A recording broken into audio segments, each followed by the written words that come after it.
Hello everyone. तो mechanics का पहला पार्ट स्टार्ट करने जा रहे हैं वेक्टर। और मैकेनिक्स में 12 दिन लगभग लगेंगे। टोटल जो कैलकुलेशन डेज़ है 56 डेज़ है। ठीक है, 56 टू 60 डेज़ में हम लोगों को सब कुछ ख़त्म करना है। तो पहला लेक्चर वेक्टर शुरू करेंगे। मैकेनिक्स का बैकग्राउंड है इसलिए इसको डिटेल में समझेंगे। तो वेक्टर में क्या पढ़ने वाले हैं आज? वेक्टर में पढ़ने वाले हैं हम लोग scalar and vector product, vector identities, background of vector calculus, concept of line surface and volume integrals, physical meaning of gradient, divergence and curl, Gauss and Stokes theorem में लास्ट टॉपिक होगा। ठीक है, 6 वीडियोस में 6 topics आपके पहुंच जाएंगे। जल्दी से पढ़ते रहिएगा, जितना एज मच पॉसिबल होगा। एक दिन में आपको 6 वीडियोस देखने हैं और ये लगभग आपको 1 मार्च से रेगुलरली करना है। तो आपको पर डे 1-2 टॉपिक पर मिलता रहेगा। आपको 6 टॉपिक्स पर डे देखने हैं अगर आपको 2 महीने में ख़त्म करना है। अदरवाइज़ ये लगभग 3 से 4 महीने का सिलेबस होता है टोटल रेगुलर बेसिस पर। ठीक है, तो पहला टॉपिक हम लोग पढ़ने वाले हैं आज वेक्टर अलजेब्रा। और वेक्टर अलजेब्रा में सबसे पहले टॉपिक स्टार्ट करेंगे कि स्केलर और वेक्टर प्रोडक्ट। बट इसको जानने से पहले आपको +1 बहुत बेसिक सा जो होता है, आपको स्केलर एंड वेक्टर के बारे में आपको पता होना चाहिए। ठीक है, तो सबसे पहले आप ये जान लीजिए कि स्केलर क्वांटिटीज़ और वेक्टर क्वांटिटीज़ क्या होता है। ठीक है, तो सबसे पहले स्केलर क्वांटिटीज़ जानते हैं। स्केलर क्वांटिटीज़ क्या होते हैं? स्केलर क्वांटिटी होता है जिसके पास मैग्नीट्यूड हो, यानी कि परिमाण हो, और उसके पास कोई डायरेक्शन ना हो, प्लस सिंपल मैथमेटिक्स फॉलो करता हो, उसको बोलते हैं स्केलर क्वांटिटीज़। ठीक है, वेक्टर क्वांटिटी क्या होता है? जिसके पास मैग्नीट्यूड हो, डायरेक्शन हो, प्लस वेक्टर मैथमेटिक्स फॉलो करता हो। ओके, अब कुछ एग्जांपल्स अगर आप ले लो कि स्केलर क्वांटिटी के एग्जांपल्स कौन से हैं, तो एग्जांपल्स में आप देखिए सबसे पहले लेंथ। ठीक है, लेंथ, मास, इलेक्ट्रिक करंट, ये सब क्या है? आपके स्केलर क्वांटिटीज़ हैं। साथ में वेक्टर क्वांटिटी के एग्जांपल्स कौन कौन से हैं? फोर्स, डिस्प्लेसमेंट, ठीक है, ये सब, वेलोसिटी, ये सब आपके कैसे हैं? वेक्टर क्वांटिटीज़ हैं। क्यों? क्योंकि ये वेक्टर मैथमेटिक्स को फॉलो करते हैं और ये सिंपल मैथमेटिक्स को फॉलो करते हैं। अगर आप ऐड ऑन करते हैं या सब्ट्रैक्शन करते हैं या मल्टीप्लिकेशन करते हैं सब कुछ, तो ये सिंपल मैथमेटिक्स को फॉलो करता है। ओके, तो स्केलर और वेक्टर को आप अच्छे तरीके से पहचान लीजिए। कैसे पहचानेंगे? क्योंकि 1-2 क्वेश्चन इससे रिलेटेड आते रहते हैं। एक क्वेश्चन भी देखेंगे कहाँ से आते हैं, कैसे आते हैं। बट अभी पहले थ्योरी बेसिस पढ़ लेते हैं वेक्टर पूरा, फिर एक साथ क्वेश्चन करेंगे। ठीक है, दूसरी चीज़, हाँ, इसमें एक क्वेश्चन ज़रूर आता रहता है, electric current. Electric current, electric current कैसी क्वांटिटी है? मैंने बोला कि ये स्केलर क्वांटिटी है, लेकिन इसके पास दोनों होता है, पता है? इसके पास डायरेक्शन भी होता है, मैग्नीट्यूड भी होता है। तो फिर इसको वेक्टर क्यों नहीं बोला गया? क्योंकि ये सिंपल मैथमेटिक्स फॉलो करता है। इसलिए ये नेसेसरी कंडीशन होता है कि कोई भी स्केलर क्वांटिटी हो तो सिंपल मैथमेटिक्स, और अगर कोई भी जो वेक्टर मैथमेटिक्स फॉलो करेगा वो क्या होगा? वेक्टर क्वांटिटी होगा। ठीक है, एज सिंपल एज दैट है। चलिए नेक्स्ट आपका टॉपिक क्या है?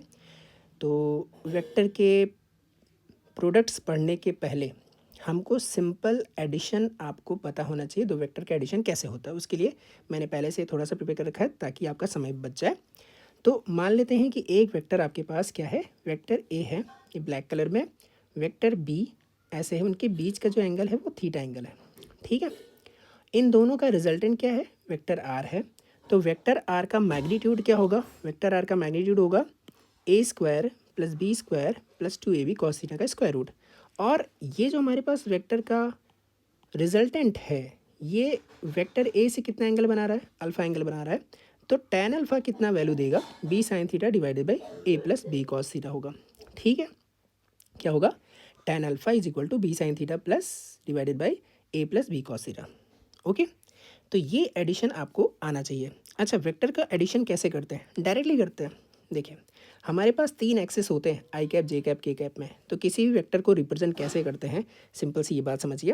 मान लीजिए वेक्टर ए आपने ऐसे रिप्रेजेंट किया, तो वेक्टर ए का मैग्नीट्यूड होता है दिस, और उसके साथ डायरेक्शन होता है, क्योंकि वेक्टर के पास मैग्नीट्यूड है एज वेल एज डायरेक्शन होता है। अब इसका मैग्नीट्यूड कैसे फाइंड करेंगे? मान लीजिए वेक्टर ए 3D में दिया गया है, 3i cap plus 4j cap minus 5k cap. तो इसका मैग्नीट्यूड फाइंड करने के लिए सिंपली आई कैप के कोफिशिएंट, जे कैप के कोफिशिएंट और के कैप के कोफिशिएंट को हम लोग क्या करते हैं, स्क्वायरली ऐड कर देते हैं। 3 square plus 4 square minus 5 square, square root में 9 प्लस 16 प्लस 25, तो 16 9 25 अंडर रूट 50 यानी 5√2। ठीक है, तो ये आपका क्या हो गया, मैग्नीट्यूड हो गया। एज वेल एज अगर आपको डायरेक्शन फाइंड करना है तो vector A divided by the magnitude of A. तो वेक्टर ए ऑलरेडी आपको पता है, मैग्नीट्यूड से डिवाइड कर दीजिए, that means you will get 1/5√2 3i cap 4j cap minus 5k cap. ठीक है, ये चीज़ जो है आपको ज़रूर आना चाहिए कि कैसे हम यूनिट वेक्टर निकालते हैं। यूनिट वेक्टर के अभी जब हम डाइवर्जेंस एंड कर्ल्स वगैरह पढ़ेंगे तो उसमें देखेंगे नॉर्मल वेक्टर कैसे निकाला जाता है, उसके लिए अलग से टॉपिक पढ़ेंगे। ये अभी बेसिक है +1 और 2, क्योंकि आप इससे भी कई क्वेश्चन सॉल्व होते हैं, क्योंकि जीआईसी का लेक्चर देने वाले, आप जीआईसी का पेपर देने वाले हैं, तो ऑब्वियसली आपको +1 +2 बीएससी लेवल तक की चीज़ें आपको पता होनी चाहिए। ठीक है, सबसे पहले बेसिक, उसके बाद फिर जो टॉपिक हमारे पास बीएससी लेवल की हैं, एमएससी लेवल की हैं, वो ऐड ऑन होंगी इसी वेक्टर में। ठीक है, इसलिए मैंने आपको सब टॉपिक डिवाइड कर रखा है कि वेक्टर में हमको ये पढ़ना हुआ है। ठीक है, बेसिक आइडिया ये लेके चलते हैं। ठीक है, इसके बाद चलते हैं चलिए, आपको एडिशन करना समझ में आ गया, एडिशन करना समझ में आ गया कैसे। अब वेक्टर ए है, मान लीजिए आपको वेक्टर बी ऐड करना है, तो डायरेक्टली आई कैप का आई कैप के साथ, क्योंकि होमोजेनिटी रूल फॉलो होता है, you know that very well. Homogeneity जिसको नहीं पता होगा उसको भी पता चल जाएगा। Vector B is equal to, let's say 2i cap है माइनस जे कैप है प्लस के कैप है। If I say what is the resultant of vector A and vector B, तो सिंपली ऐड कीजिए 2i cap plus 3i cap is equal to 5i cap minus J plus 4j is plus 3j cap and plus के minus 5 is minus 4k cap. ठीक है, ये simple सा addition आपको पता होना चाहिए। Very well, nice. अब रिजल्टेंट ये जो आएगा वेक्टर क्वांटिटी, ऑब्वियसली वेक्टर को वेक्टर के साथ ऐड करोगे वेक्टर होगा। ओके, तो ये सिंपल। अब इसका रिजल्टेंट का मैग्नीट्यूड, तो you can find the magnitude of as well as direction. ठीक है, ओके। और एक चीज़, जो ये हमारा वेक्टर ए होता है, इसका जो 3 कंपोनेंट है आई कैप के पहले, तो ये होता है एक्स एक्सिस में, यानी कि ए एक्स डायरेक्शन में इसका कंपोनेंट। जे कैप के पहले जो लगा होता है ये वाई एक्सिस का कंपोनेंट होता है, या वाई डायरेक्शन में, और ये होता है जेड डायरेक्शन में।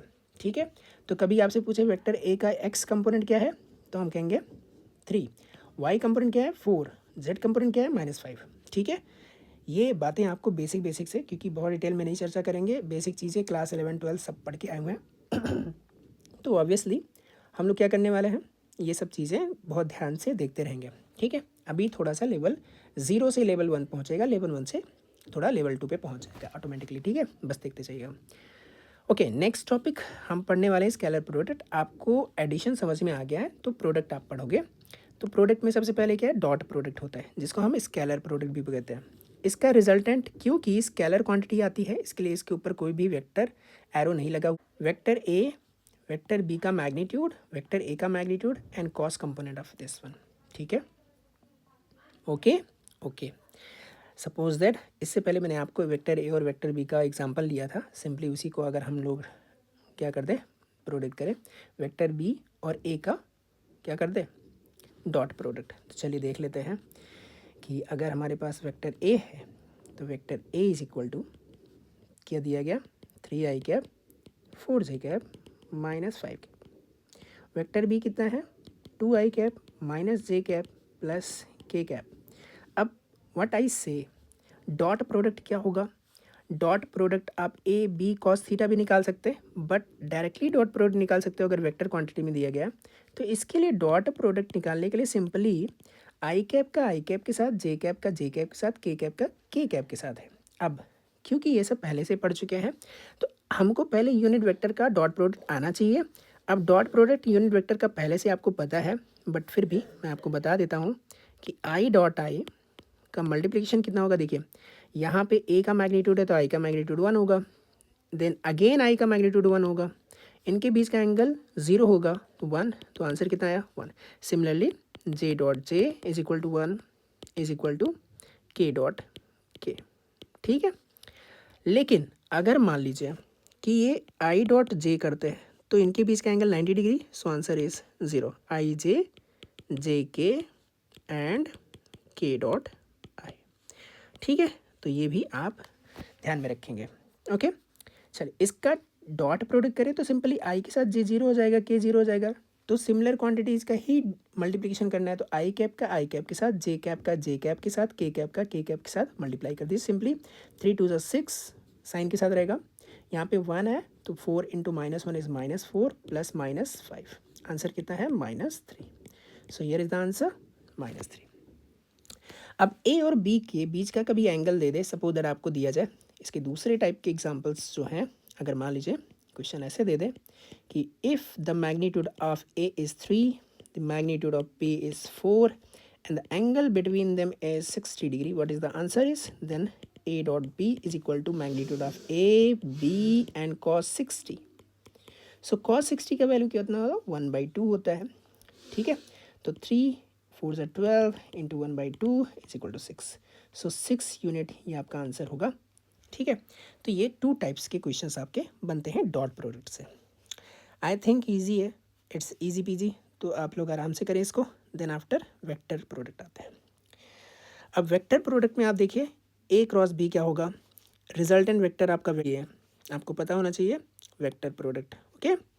अब यहाँ पे देखिए vector R is equal to क्या होगा, A B sine theta N cap, और एन कैप क्या देगा, एन कैप इस रिजल्टेंट का डायरेक्शन देगा, क्या देगा, direction of resultant, direction of resultant. ये डायरेक्शन किस रूल से फाइंड करते हैं, राइट हैंड थंब रूल से। What is the right hand thumb rule, इस डायग्राम को देखें, मान लीजिए हमारे पास ए है बी है, तो आप ये 4 फिंगर्स को कर्ल करेंगे ए से बी की तरफ, तो जो थंब देगा ना वो थंब होगा the resultant vector, vector C का। You got it, got it, easy है। तो इस तरह से आप क्या करते हो, वेक्टर का रिजल्टेंट का डायरेक्शन फाइंड करते हो। अब इसी में मैं आपको एक चीज़ बताऊं कि हम जो पढ़ते हैं वो कोऑर्डिनेट सिस्टम पढ़ते हैं। कोऑर्डिनेट में हमारे पास क्या होता है, 3 प्लेन्स होते हैं, 3 प्लेन्स के लिए 3 एक्सेस होते हैं, ठीक है, ओके। तो चलो देखते हैं, अगर मान लीजिए हमारे पास एक एक्स एक्सेस है, ठीक है, और एक हमारे पास सपोज दैट, ऊपर मैं अभी बताऊंगा कि कौन सा एक्सेस मैं ले रहा हूँ, आप बताओगे what is the direction of that third one axis. If I say this is what the X, this is what the Y, tell me where is the Z direction. आपको क्या लगता है, just pause the video and बताइए what is the direction of Z axis, ठीक है। आपको क्या लगता है कि ऊपर दिखाना चाहिए, नीचे दिखाना चाहिए, जस्ट गेट आउट। तो करना क्या है, सबसे पहले जो हमको एक्स एक्सिस का जो हमारे पास क्या होता है unit vector, that is I cap, Y का होता है जे कैप, तो के कैप किधर होगा। सो के कैप निकालने के लिए क्या करना पड़ेगा, आई क्रॉस जे करना पड़ेगा, सो इट गेट्स के कैप। इसको याद रखने के लिए सिंपली एक सर्कल बनाइए, ठीक है, सिंपली एक सर्कल बनाइए। अब इसमें क्या कीजिए, put it here I cap, put it here J cap and K cap. Clockwise में you will get the positive answer, anti clockwise अगर जाते हैं आप, you will get the negative answer, ठीक है, ठीक है। तो देखिए आई क्रॉस जे, आप ऐसे जा रहे हो, क्लॉकवाइज हो गया, सो यू विल गेट के कैप। तो के कैप किसको दिखाता है, जेड एक्सिस को, और जेड एक्सिस किधर होगा, आई क्रॉस जे। तो अगर आपने फिंगर्स को देखा आई क्रॉस जे, तो आपको क्या लगता है कि आई क्रॉस जे किधर जाने वाला है, किधर जाएगा, ऊपर ना। पुट द राइट हैंड, अपने प्लेन को देखिए, नीचे ज़मीन पे रखिए, आई क्रॉस जे की तरफ कर्ल कीजिए, यू विल गेट ऊपर के कैप, ठीक है, ठीक है। तो आई थिंक आप अब समझ गए होंगे। अगर मान लीजिए यहाँ पे आई होता, यहाँ पे जे होता, तो के कैप नीचे की तरफ होता। अगर यहाँ पे आई होता, यहाँ पे जे होता, तो के कैप इधर होता, ठीक है। तो आई थिंक अभी आपको डायरेक्शन ऑफ के कैप पता चल चुका होगा, क्यों दिखाते हैं एक्स एक्सिस को इधर, वाई एक्सिस को ऊपर नीचे, क्यों, किस डायरेक्शन में के कैप होता है, आई कैप होता है, जे कैप होता है, ये बात आपको पता चल गई। अब आपको फोकस किस पे करना है, फोकस करना है कि हम कैसे क्रॉस प्रोडक्ट करेंगे या वेक्टर प्रोडक्ट कैसे करेंगे, ठीक है। तो वेक्टर प्रोडक्ट के 2 तरीके हैं, या तो मैग्नीट्यूड दे दिया जाए दोनों के, उसके बीच का एंगल, तो उसका मैग्नीट्यूड आप निकाल सकते हो। डायरेक्शन कैसे निकालेंगे, फ्रॉम द प्रोडक्ट रूल, ठीक है। प्रोडक्ट रूल कहाँ से आता है, यहाँ से आता है, ओके। सिमिलरली इफ़ आई से सेम, अगर हमारे पास unit cross vector unit vector cross में तो क्या देता है, ज़ीरो देता है, okay. I cross I, J cross J, K cross के क्या होता है, ज़ीरो होता है। आई क्रॉस जे के होता है तो जे क्रॉस के क्या होगा, आई होगा सिंपली। के क्रॉस जे क्या होगा, माइनस आई, ठीक है। I think you got the answer here. अब क्या करना है, क्रॉस प्रोडक्ट सीखना है। क्रॉस प्रोडक्ट के रूल्स सीखते हैं, थोड़ा सा एक टेम्पलेट ऐड कर दे।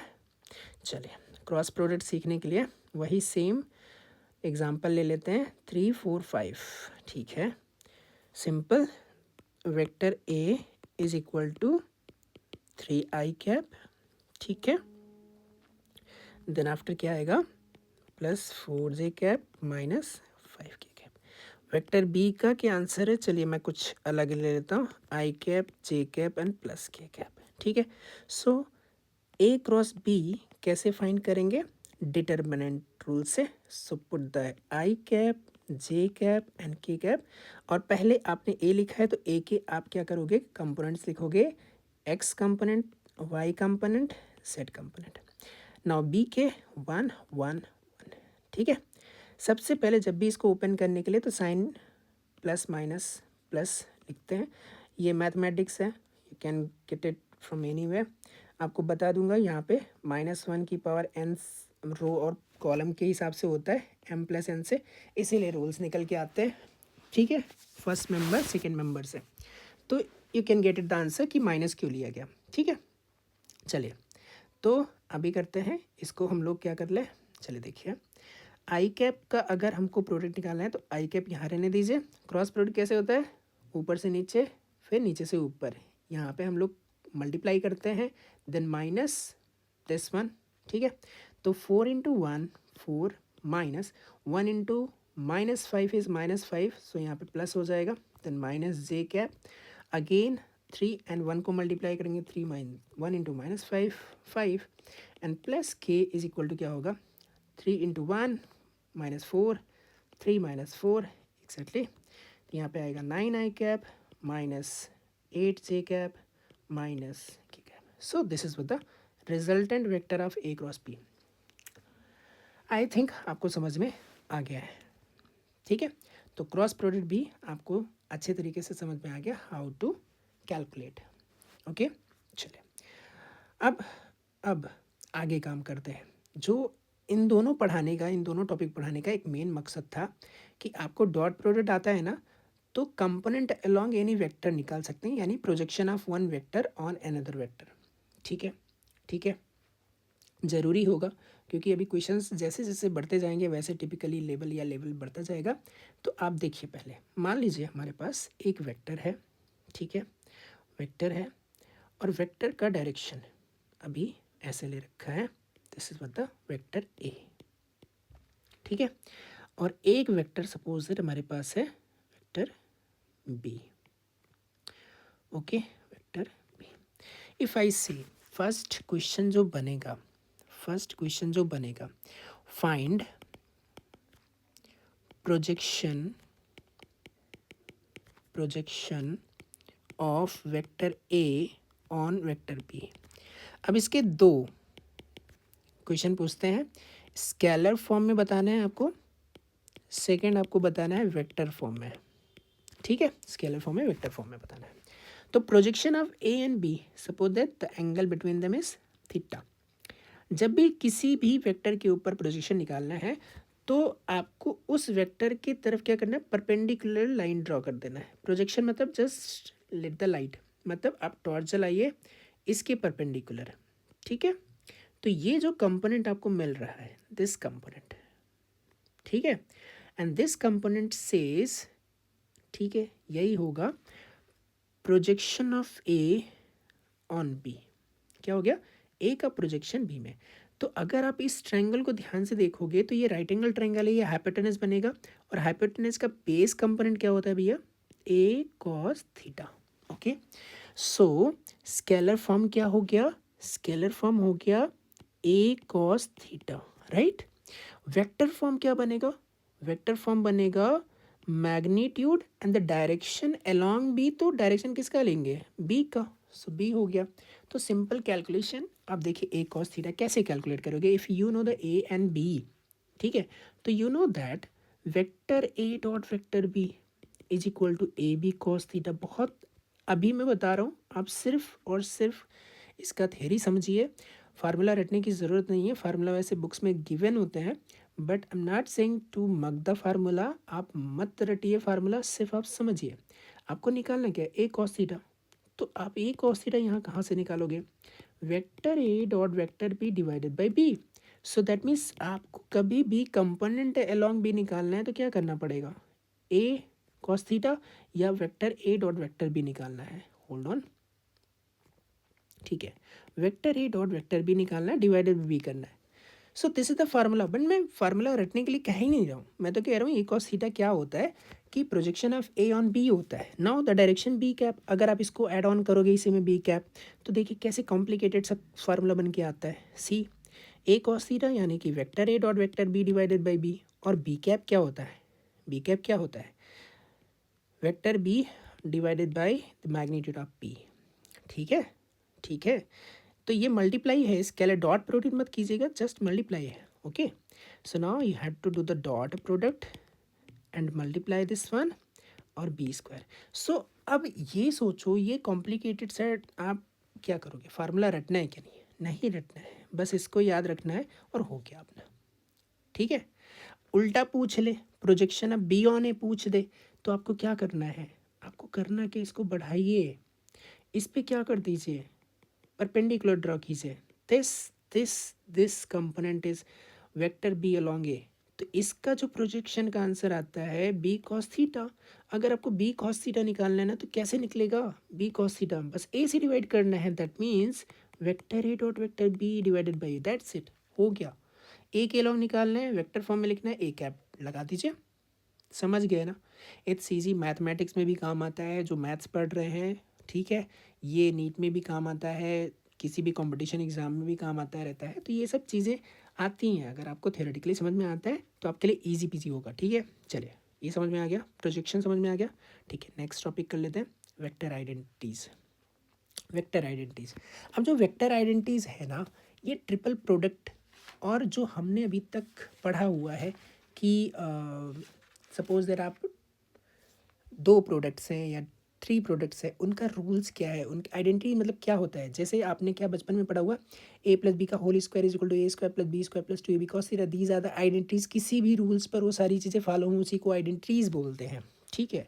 तो आइडेंटिटीज़ अगर आप देखो, तो ट्रिपल प्रोडक्ट में आपको बताऊं कि आइडेंटिटीज़ कैसे होते हैं, तो पहले मैं आपको वेक्टर आइडेंटिटीज़ में ट्रिपल प्रोडक्ट डॉट के आइडेंटिटीज़ बताता हूँ आपको, ठीक है, ठीक है।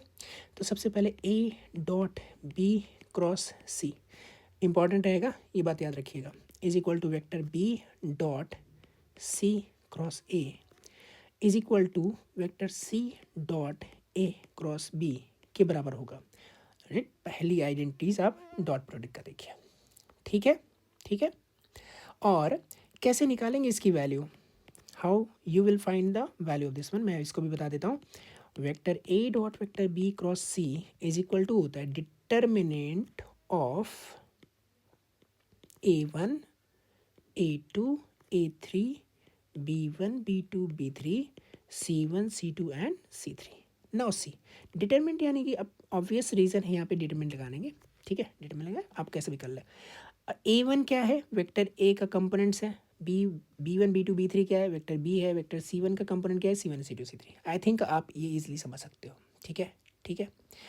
अगर मान लीजिए कभी भी स्केलर ट्रिपल प्रोडक्ट ज़ीरो हो जाए, यानी कि vector A dot vector B cross C ये ज़ीरो आ जाता है, या किसी इन्हीं तीनों में से कुछ भी आ जाए, ठीक है ना, तो ये vector A vector B and vector C तीनों वेक्टर्स कैसे होंगे, कोप्लेनर होंगे। ये इंपॉर्टेंट मार्क कर लीजिएगा प्लीज़, जीआईसी में कई बार पूछे गए हैं कि कोप्लेनर कंडीशन क्या होता है। सो ये जीरो होना चाहिए, ये जीरो होना चाहिए, सारी चीज़ें क्या होनी चाहिए, जीरो होनी चाहिए, ये भी जीरो होना चाहिए, ये भी जीरो होना चाहिए, ये भी जीरो होना चाहिए। इसमें से किसी एक भी चीज़ में अब आपने जीरो कर दिया तो कोप्लेनर वेक्टर होगा, इस बात का ख्याल रखें। और जीआईसी में कई बार क्वेश्चन पूछा गया है तो याद रखेंगे, ठीक है, okay.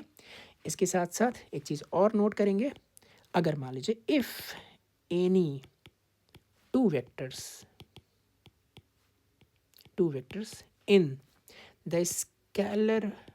in the scalar triple product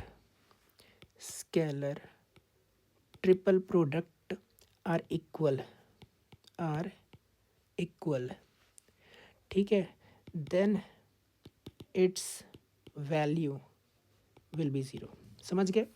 अगर इनमें से दो वेक्टर्स इक्वल हो गए ट्रिपल प्रोडक्ट में, तो याद रखिएगा उसका जो ट्रिपल प्रोडक्ट होगा क्या होगा, 0 होगा। ठीक है, समझ गए?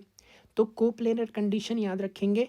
ये वेक्टर आइडेंटिटीज़ का डॉट, अभी हमने डॉट के बारे में आइडेंटिटी पढ़ा, अब हम लोग क्या पढ़ेंगे, क्रॉस के बारे में आइडेंटिटीज़। यानी ये तो था स्केलर प्रोडक्ट ट्रिपल प्रोडक्ट, अब वेक्टर ट्रिपल प्रोडक्ट के कुछ अपने आइडेंटिटीज़ हैं। तो पहली आइडेंटिटीज़ नोट करें, vector A cross vector B cross vector C is equal to होता है vector A dot vector C vector B minus vector A dot vector B vector C. समझ गए?